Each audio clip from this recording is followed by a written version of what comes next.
Nakakaawa na nakakatawa na lang itong mga pinklawan, mga kababayan, ano?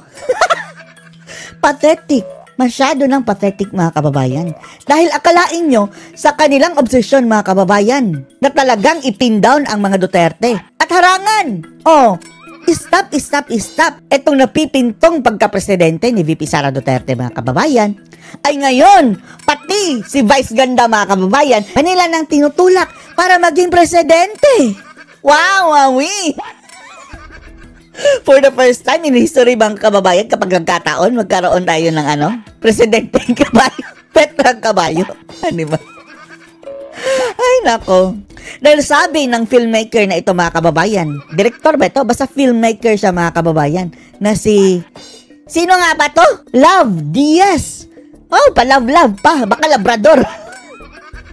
Love Diaz na, mga kababayan, na filmmaker, ang sabi niya, ang posible daw makakawasak, mga kababayan, sa pamamayagpag ni VP Sara Duterte na maging presidente sa 2028 ay ito si Vice Ganda. Oh, siya lang daw ang pwedeng makakatalo, mga kababayan, kay VP Sara. Wow, wowie. Anong utak nitong mga pinklawan, mga kababayan? Pinklawan ba ito? Dilawan? Pareho lang naman yung mga pinklawan at dilawan, no? Ang mga pinklawan, mga kababayan, ay yung mga dilaw lang din yan na nagpalit ng kulay dahil pati sila hindi na nila masikmura ang kanilang mga sarili. Mga ahas ng mga kababayan na nagpalit ng balat. Si Petrang Kabayo lang daw, mga kababayan, ang makakatalo kay VP Sara sa 2028. Wow! Ang tanong namin sa iyo, Labrador Diaz, makakatalo saan? Sa pagka-presidente? Ang tanging paraan na matalo ni Vice Ganda, mga kababayan, si VP Sara, ay sa karera ng kabayo. Hindi sa pagka-presidente. Panoorin niyo po. Sabi kasi ni Sir kanina, I think panahon na para tumakbo si Vice Ganda. Wow! Oh, tumakbo ka sa Santa Ana. Oh. Panalo yan, mga kababayan. Mabilis tumakbo yung si Vice Ganda eh. Oo nga, balikan natin yan. Seryoso yan, ha? Seryoso. Wow, seryoso daw, ha? Diyos ko, Lord. Napaka-bleak ng future pag hindi natin mawasak yung wall na yan. Oh, dapat daw wasakin, mga kababayan, ang wall na tinatawag na Duterte. Ano bang kinagagalit talaga nito sa mga Duterte, mga kababayan? Ang mga galit lang naman sa mga Duterte, mga kababayan, ay yung mga kriminal, mga drogista. May mga masasamang mga kababayan, layunin dito sa ating bansa. Ano ka ba doon, Labrador? Sara Duterte wall, which is coming. The nightmare is coming. Coming talaga. Kabilang ba ito sa mga makakaliwa? Di ba, mga makakaliwa, mga kababayan, galit kay Duterte? Kabilang ba ito sa mga sindikato? Ewan lang natin. Doon sa mga pulburon gang, mga kababayan, ewan lang natin. Bakit kaya galit ito kay Duterte? I mean, so it's only 2 years away, so we need to act. Gamitin natin ang pop culture. Wow, gamitin ang pop culture daw, mga kababayan, para mapigilan ang wall na tinatawag na Duterte. To destroy that. Sino ba? Wow, i-destroy talaga, ha? Ang pinaka-icon sa pop culture ngayon, Vice Ganda. Wow, si Vice Ganda na daw, mga kababayan. Hindi tayo magtataka, mga kababayan, na susuporta ang mga halimaw na ito sa pagpapakulong kay VP Sara dahil alam nila, mga kababayan, na hindi sapat, mga kababayan, kung iaasa nila sa boto. Alam nila, mga kababayan, na hindi sila mananalo sa botohan. Kaya, itong media, mga kababayan, kapag mayroon ng impeachment si VP Sara, yan ang gusto-gusto nila. Ganda rin ang pananaw ni Vice. Gamitin natin. Pananaw ng kabayo. Diyos ko, Lord. Seryoso na siya, mga kababayan, na akala natin joke, no? Hello? Let's use that. Kasi Ano bang naiambag sa bayan ito si Vice Ganda, mga kababayan? In terms sa morality, ha? Diyan pa lang, mga kababayan, yung kabayong iyan, ang daming kabataan na impluwensya, mga kababayan, sa pagiging bastos. Yun na yung labanan mythologizing, myth-making. Ganun ang mga populist leaders Wow. They use that.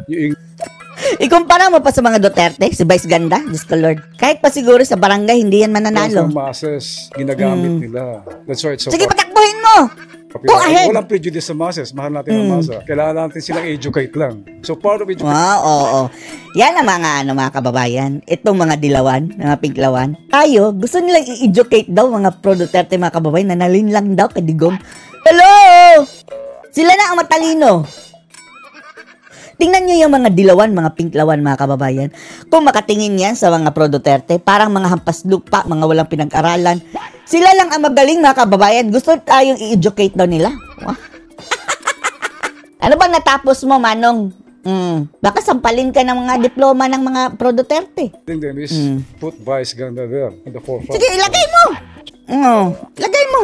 Kung kaya ninyo. Si Vice, as in, hindi siya Ito, salsal din ito mga kababayan, Makampon din nga ni Vice Ganda. takot magsabi ng opinion.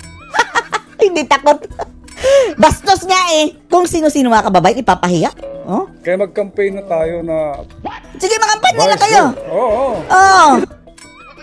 Mag-donate pa kami ng damo. Pagpain sa kabayo, ha? Hindi damo yun. Pinapausok, ha? Pagkain sa kabayo. Ito. Ang gawin na sa Kilusan movement. Vice Ganda for President. Gawin Go, go, go, go, go! Start Ay, it Diyos now. ko, Lord. Start now! Pathetic. Nag-resort na sila dyan, mga kababayan, sa Pati si Vice Ganda, ipapatakbo na nila. Para maharangan lang si BP Sara. Vice Ganda for President movement. Go! Si Chel o si Larissa. Kabayo din. Diyos ko, Lord. Vice President. Wala ko. Doon kayo sa kwadra tumakbo. Vice at Dokno. Si Baka Lenny manalo pa Uno kayo sa doon. Sige, patakbuhin nyo na lahat. Vice ni Vice. Vice si Vice. At pag nanalo na sila, mag-resign si Vice. May presidente tayo maayos. Sabog ba ito mga kababayan? Pwede ito, hair follicle drug test. Wala sa tamang pag-iisip, no? Guni-guni mga kababayan. Diyos ko, Lord. Diba? It's a trick. It's a ruse, diba? Sige. Sana lang di mapanood Hay ng na, mga hay. Duterte yung podcast na yun. Napanood na! Napagtawanan na nga kayo Sineto lang dapat. Ay, partida pa. Mga panya na kayo ngayon na. Mga panya na kayo. Pero Go. feeling ko wala talagang nanonood ng mga Walang kwenta Baka mamaya pag nag-showtime si Sir Love, chika mo na kaya no? Lava? Ano ba yung pangalan niya? Bakit mag-love-love ang kababayan? Labrador siguro. Bukang aso. Wala asong labrador. Ano ka na, sir Chika mo na habang hurado ka. Ito na, mag-campaign na. Ano bang mga pelikula nito mga kababayan? Siguro kaululan din, di ba? score mo ay Vice Presidente ka na. Pero agree, totoo. Pero seryoso yan. Sino ang first lady niya? Aktor, di ba? Si Vice Ganda, mga kababayan. Lalaki si Vice Ganda So, ang first lady, si Ayon, baliktad. Hindi pwede first gentleman dahil best actor nga Mr. President yan Bigyan na lang ng wig si Ayon, mga kababayan, siya ang first lady. Campaign na. Vice for President. Marami tayong Sige. malugmok sa bagong bangungot na parating. Yes. Bangungot daw si Sara Duterte, mga kababayan, na So paparating. dangerous. Talagang dangerous sa mga kriminal, dorogista, mga NPA, mga makakaliwa.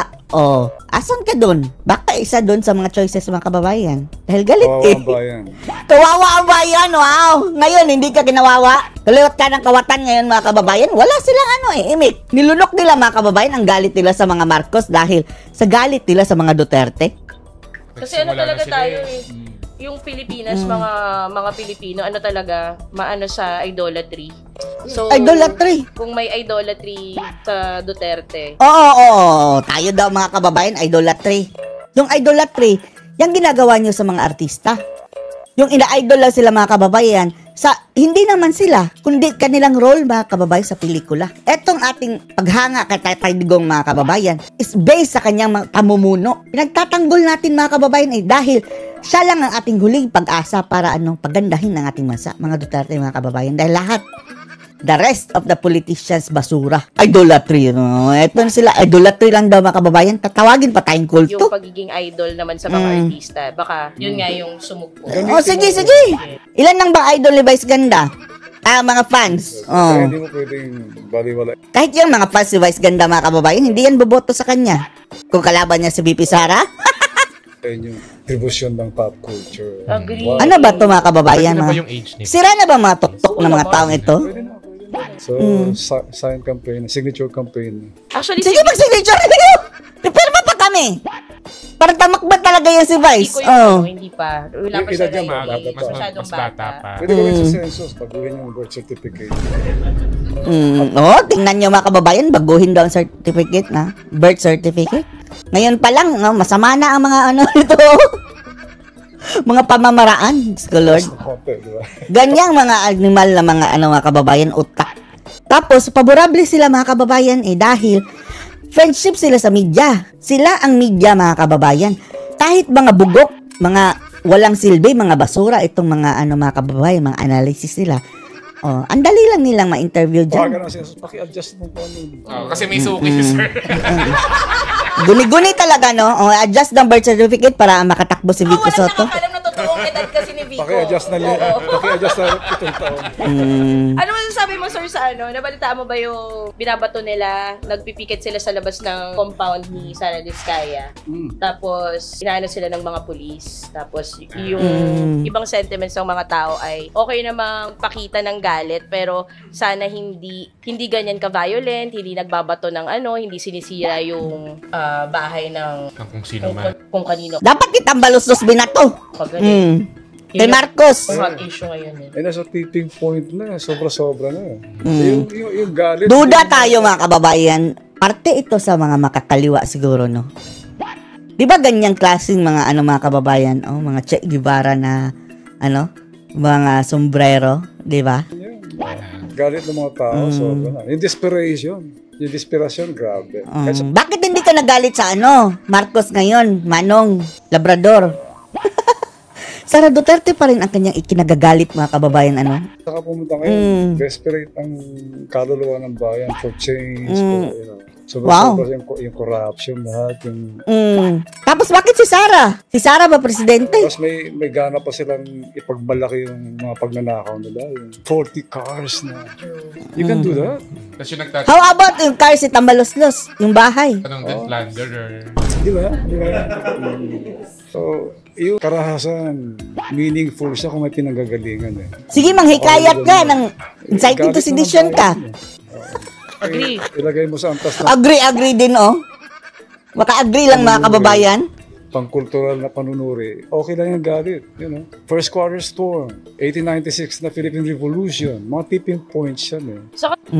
Baka din ito, no? Duda tayo, mga kababayan. Ito yung mga, alam nyo, nakauri ni mga Babalo, mga kababayan, Renato Babalo, na andyan sa media sector. Sir, parang di ba, Galit kay Duterte eh. karamihan sa mga protests nga ngayon sa Asia especially. Indonesia ngayon. Indonesia ngayon. Oo, nagsastart siya sa maliit, tapos lumalaki. Pero bakit tingin nyo, sir? At karamihan sa kanila youth-led protest, mga kabataan. Pero tingin nyo, sir, bakit sa Pilipinas? Hanggang social media lang tayo. Maingay lang sa Twitter. Oo, bakit hindi pa rin napupunta sa kalsada? Huwag natin i-underestimate din, baka darating doon. Huwag natin i-underestimate din, papunta na ron. It was the same during the Marcos years ng kabataan namin. Ang tanong namin, bakit ngayon wala ka nang imik sa Marcos? Maya, sumiklab na lang. Yung Indonesia, hindi naman nila inasahan yun eh. True. Sabog na lang. Yung Arab Spring din noon, sumabog na lang. EDSA, sumabog na lang. Mga natural na flow ng kwan. Spontaneous yan eh. Hayaan mo, kapag nagiging presidente yan si Vice Ganda, sasali kami. Sasali kami sa revolusyon. Para masipa yung kabayo.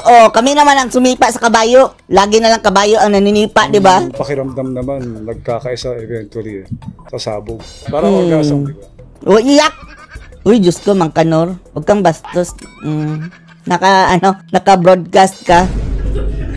Diyos ko, Lord, natawa lang. Yung mga ganyang klaseng biro, mga kababayan, yan, out of line yan, mga kababayan, sa Lalong-lalo na, naka-video ka, naka-broadcast. Okay lang yan, mga kababayan, kung kayo-kayo lang. Alam nyo na yung, Mang Kanor siguro yan. Siya na yung tatawa. Malinaw na malinaw. Organism. Yak.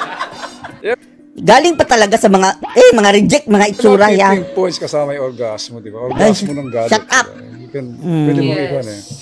Pwede gawin mo oxymoron. Yung presidente mo, Diyan yan siguro eksperto. Diyos ko, Lord.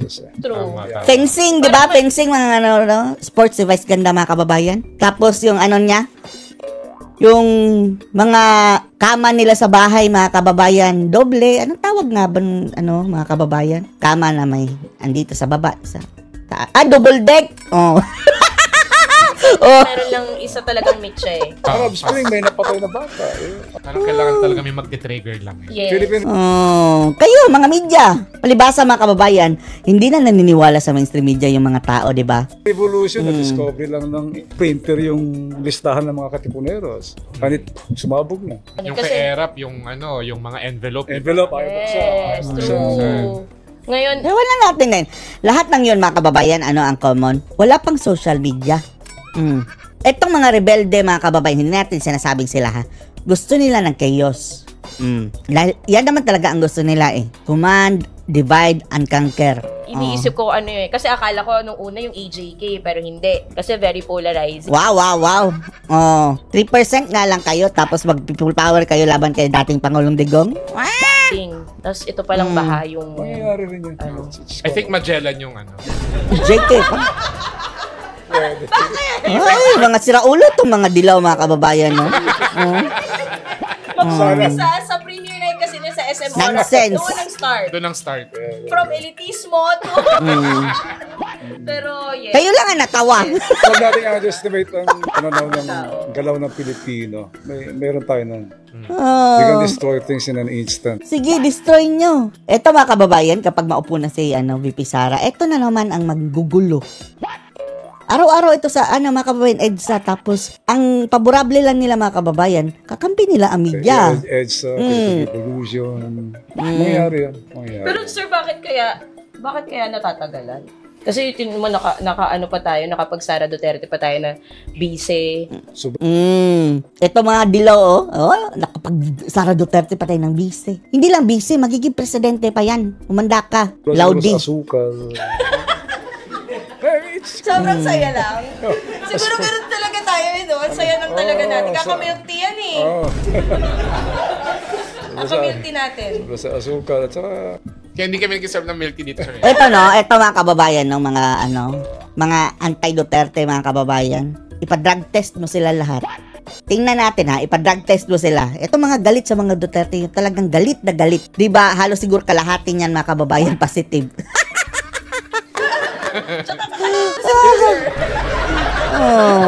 Ang kalahati, may mga kababuyang mga ginagawa mga kababayan. Malas sindikatong mga ginagawa. Iba ang sensibilidad ng Filipino malay. Kalmado tayo. Kahit nung doing my research.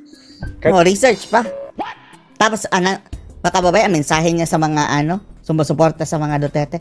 Let us educate you. We, the brilliant minds. Wow! Sa writings ng ni Pigafetta, pagdating nila, nakadikwatro yung mga nakahubad na Pilipino sa Cebu. They're just making love freely, naglilitsyon ng baboy. Sabi ni Pigafetta, first line niya pagkakita sa Pilipinas. Talagang yung abundance.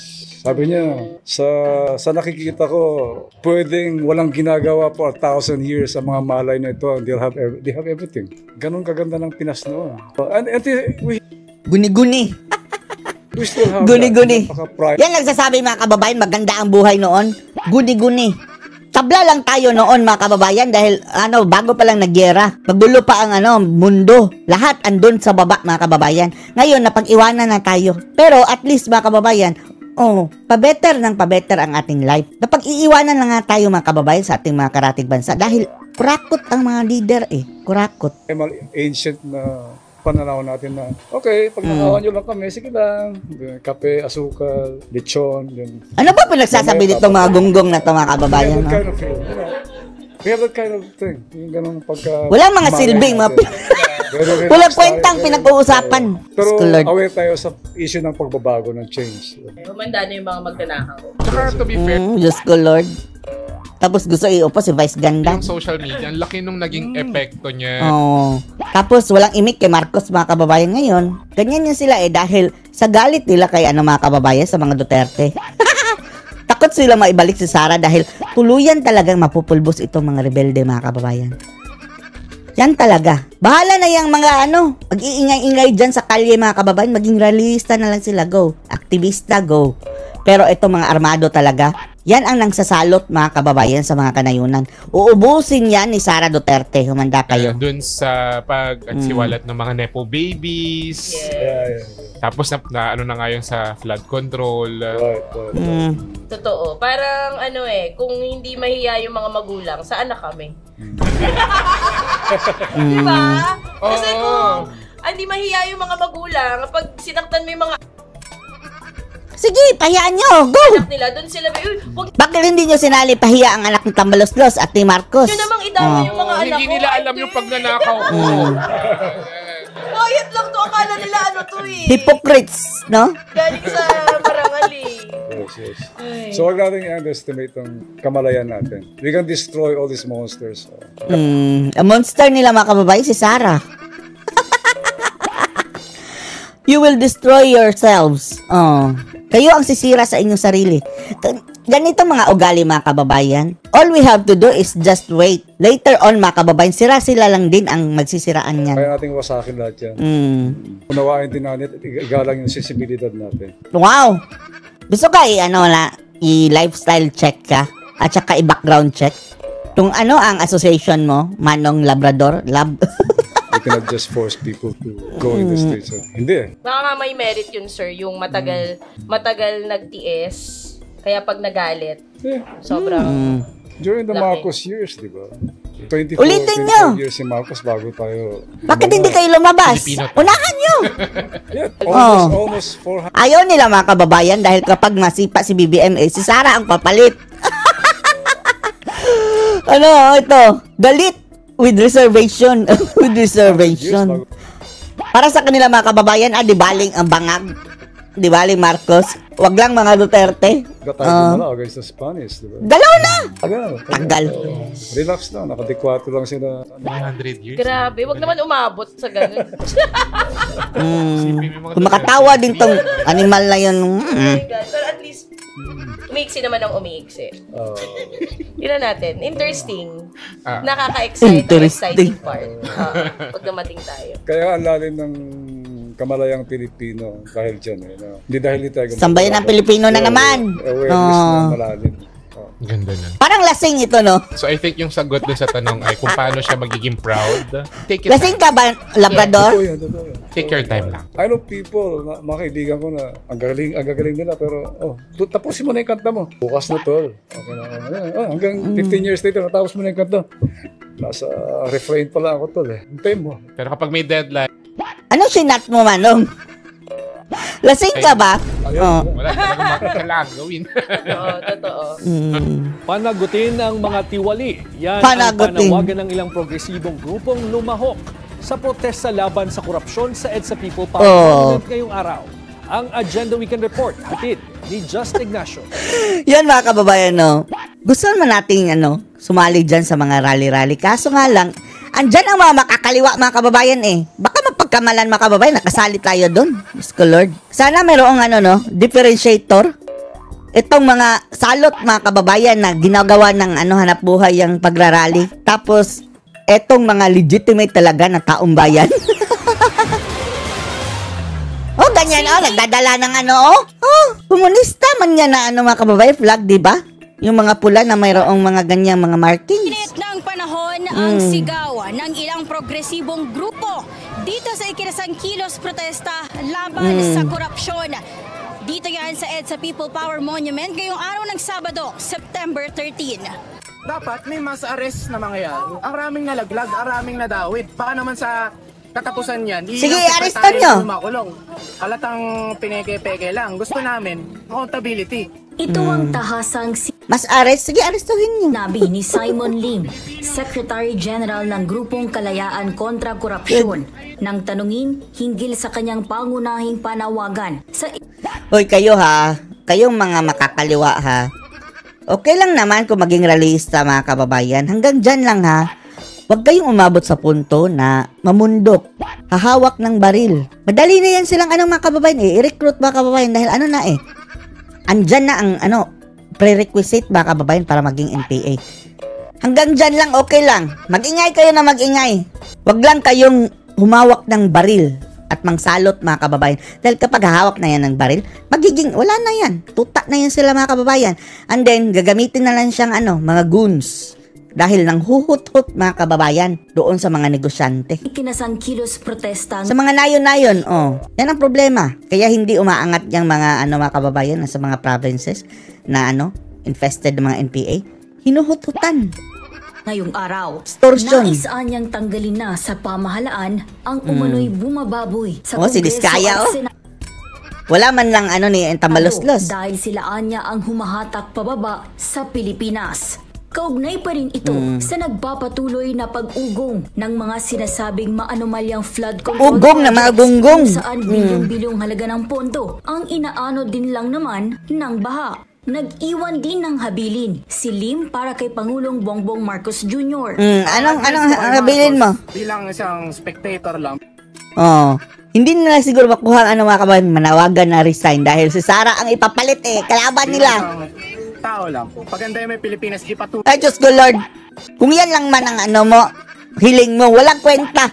Pagandahin ang Pilipinas. Paano niya pagandahin? Tunay mo na ang Marcos pagbabago. Kaya ipatunay mo na may pagbabago pa sa ating bansa. Kasi pag hindi mo na 3 years, walang nangyari. Gumising ka na. Ito nagbibigay ng chance mga kababayan, kay BBM na kaya pa niyang baguhin ang Pilipinas. Hibang! Hibang ka rin. hindi ko mapapangako na yung mga susunod na kilusan ay sabihin nating mapayapa. Masyado silang soft. Ang problema dito sa mga ralista, mga kababayan, masyado silang soft kay Bangag. Dahil, hindi nila mapaalis mga kababayan dahil andyan si Sara ang papalit. Pinangunahan ng KKK ang kilos protesta ngayong KKK. araw kung saan umaga pa lamang kanina ay nagtipon-tipon na ang mga ito sa EDSA Shrine kasama ang iba pang mga progresibong grupo. Bakit mga kababayan kapag makakaliwa, pwede dyan sa EDSA Shrine? Dyan talaga sa may monumento. Unfair, no? Tapos, kapag mga pro-Duterte mga kababayan, pinagbabawalan dahil huwag nyo daw bastusin. Anong ginagawa ng mga animal na to? Gaya na lamang ng Kabataan Party List, Anak Bayan, Panday Sining, ACT Teachers Party Anak List Bayan. at iba pa. Sabay-sabay Mga silang makakaliwa. nagmarcha patungong EDSA People Power Monument pasado alas 9:30 kanina kung Sa kanila na yung EDSA Shrine? saan idinaos ang kanilang programa. Wala ding nakabantay na pulis ba kababayan na pinapaalis sila, no? Sa inyo ba yan? Nanggit naman kanina ni Kiko Isa pa tong takpatin ito mga kababayan. Ang Diyos ko. Papansinin ito dahil gusto siguro pumasok sa politika. Nagpapansin mga kababayan. Isa sa mga nakiisa sa kilos protesta ang kanilang pangamba. Kaugnay naman sa Para ding tralala, tinatawag Kay na Liling. Independent Body Commission ng Pangulo. Magkakaroon ng independent commission kung wala po silang ganitong powers, ang pwede lang nilang gawin ay mangita, pero wala Parang si Piludido, no? walang satilitan sa mga merong impormasyon na sa mga investigasyon ng komisyon na ito. Uy, kayo mga salot, mga Aquino. Isa kayo sa dahilan kung bakit lugmok ang Pilipinas. Mahiya naman kayo, Diyos ko Lord. Yan ay alinsunod na rin Ayan, ang sa sa Saba. naging payo ni Congresswoman Bakit napunta Laila tayo sa saging mga kababayan? at Diyos ko Lord. Senator Kiko Kaya pala napunta tayo sa saging dahil mayroong matching. Senator Kiko Pangilinan na anla sa jurisprudence ng Pilipinas ang may kapangyarihan lang na Mga ulul kayo Etong mga gunggong na to, akala nyo ang tatalino mga kababayan. Jurisprudence. gumawa ng komisyon na may subpoena powers at may powers of contempt ay ang Kongreso. Kaya ang panawagan ng Independent body mga kababayan na mga dilawan din ang nailagay doon. kanilang grupo. So ang panawagan po natin, siguro okay, mabuti na nilabas ng Malacanang negative order. Hoy Aquino, akala namin Marcos ang inyong kalaban. Bakit Duterte ang pinapalayas? So alam mo ng ngipin, nasa Kongreso naman yung bola. Talagang gusto nilang malaman ang totohanan tungkol sa mga infrastructure. Hindi nila makababayan, mak-call out si Tambalos-los, no? Dahil binubusog yan Karamihan dyan mga kababayan, party list yan. Ngayon, nadagdagan ang mga makakaliwa mga kababayan. Gabriela party list dahil dinisqualify na nila ang Duterte Youth. hindi nila ma-call out mga kababayan dahil nanggagatas pa sila mga kababayan sa Kongreso. Anomalies. Samantala, May pulis naman pala, bakit pinayagan? Bakit kapag pro Duterte rally mga kababayan, bawal? mapayapa naman ang ikinasang pagkilos ngayong araw. Ayon yan kay Quezon City Police District Acting Bias District kayo, Manong, Director Police. Colonel Randy Glenn Silvio. Kung bawal ang ang mga pro Duterte, bawal din ang anti-Duterte dyan. Dapat. naman po at during sa conference natin, meeting natin with the organizer, nag-promise naman sila na peaceful. At the same time, meron din po silang 100 marshals na Hindi sila nagrally sa Congress mga kababayan, pupuli sa kanilang Pinapasok na nga nila. Nung naghahain ng impeachment kay Sara, pinapasok nila. After ng 12, maglilinis po sila at magdi-disperse na rin po. Hindi lang ngayong araw ng Linisin niyo sarili niyo. Sabado, September 13, nagtatapos ang kanilang pagkilos protesta. Dahil sa September DWAR, sa bilyonaryo din ba ito mga kababayan, DWAR? muli silang babalik dito sa EDSA People Power Monument sa Quezon City upang ipagpatuloy ang kanilang panawagan sa pamalaan. Para sa weekend agenda, Just Ignacio, Abante. Malinaw magsalita, no? Unrelated to the Philippine government, yan ang nilinaw ng Korean Embassy tungkol sa suspensyon sa feasibility study. Unrelated para to sa Philippine isang government? Sinabi nga ng corruption daw mga kababayan sa Pilipinas. Baka na pakiusapan, no? Ginawa ito upang tugunan ang mga issue mula sa Korean media tungkol sa pag-aproba ng pautang. Kinumpirma ng Department of Finance na itinigil ang usapan. Embassy lang naman yan Ang nagsalita mga kababayan, yung talagang leader nila. Sa South Korea noong nakaraang taon dahil sa mga technical disagreements. Inanunsyo ni President Lee Jae-myung ang suspensyon matapos ang ulat ukol sa political pressure mula sa isang Korean lawmaker. Sa kasalukuyan, nasa advanced negotiation na ang Pilipinas para sa pondo mula sa France sa Sige, proyekto patakpan nyo pa! ng 28 billion. Maniniwala kami kung galing talaga doon sa nagsabi mga kababayan. Malinaw ang sinabi niya corruption in the Philippines. Huwag niyo sabihin hindi related sa gobyerno. Sino ba nangungurakot? Mga civilian? Naghain na ng diplomatic protest ang Pilipinas laban sa plano ng China na magtayo ng nature reserve sa West Philippine Sea. Git ng DFA, teritoryo ng Pilipinas ang Bajo de Masinloc. Eto nga. Masusubukan ang tapang mungag. Nung panahon ni Tatay Digong, wala, na-stop lahat ng mga dyan mga kababayan. Gulo sa South China Sea, walang istruktura na natayo. Nadatan na nga Tatay Digong mga kababayan, na. Yung China, mayroon ng isla doon mga kababayan sa panahon ni Panot. Tapos isisisi kay Duterte. Ngayon mga kababayan, magtatayo na naman sa panahon ni Bangag. Dahil matagal nang Sino ang dapat sisihin? Ito sa lugar. Sinabi rin ng DFA na illegal at labag sa international law ang pagtatayo ng China ng labas mo tapang mungag sa Scarborough Shoal. Tumindig naman ang Estados Unidos para sa Pilipinas. Sinabi Diyan na mag-umpisa ang gera siguro mga kababayan. Diyan na. Ang plano ng Beijing. Sana ipadala na lang si BBM doon sa gera. Ikaw ang mangunangag sa gera. Anyway, mayroon ka namang fighter jet. Igalang ng Chinese government ang 2016 arbitral ruling na pumabor sa Pilipinas. Pumabor ang Pilipinas sa UN resolution na nananawagan ng ceasefire at paghatid ng humanitarian aid sa Gaza. Kasama rin... Huwag na muna yung balitang iyon mga kababayan. Mas malaking problema dito sa ating bansa. Kayang handog sa mga commuter ngayong buwan sa pamamagitan niya ng pagbuhay. Ano yan? Ng sikat na bus noong 1970s, ang Love Bus. Love Bus? Si Pangulong Ferdinand Marcos Jr. Alam niyo kung bakit nagkaroon ng love bus sa ganyan mga kababayan? Kasi nakipagkumpetensya kasi yan si Admiral mga kababayan sa libreng sakay ni VP Sara na OVP bus. Mabuti naman, go! Nang makinabang din ang taong bayan. Nagpasinay ng Love Bus ang sikat na transport system noong panahon ng kanyang ama na si former President Ferdinand Marcos Jr. Kanina tingnan sa natin, Valenzuela City, inilunsad ang Love Baka mabulok lang yung mga bus na yan.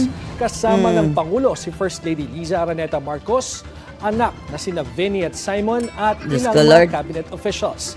Iikot ang Love Bus sa buong Metro Manila at magbibigay ng libreng sakay hanggang katapusan ng Setyembre. Bakit katapusan lang? Gawin nyo lang forever ang libre. Anong gagawin ng bus na yan after? Kaysa na, kurakot ba kababayan, no? Gawin na lang yung permanent. Pagdating ng Oktubre, libre pa rin ang sakay sa mga PWD at senior citizen buong araw. PWD lang, senyor. Lahatin nyo na. Basta't nakarehistro sila sa Love Bus app. Ay, Diyos Para ko, sa Lord. ibang pasahero sa Oktubre, libre naman ang sakay mula 6 a.m. o 6 to 9 a.m. at 5 to 8 p.m. Gawin nyo na lang ng libre. Anyway, kakaunti lang naman yan mga kababayan. Kaya nyo yan kasi sa ano, maglustay kayo ng pera kung saan-saan. O, dyan na lang. Anong masasabi nyo dito mga kababayan? Post your comments below.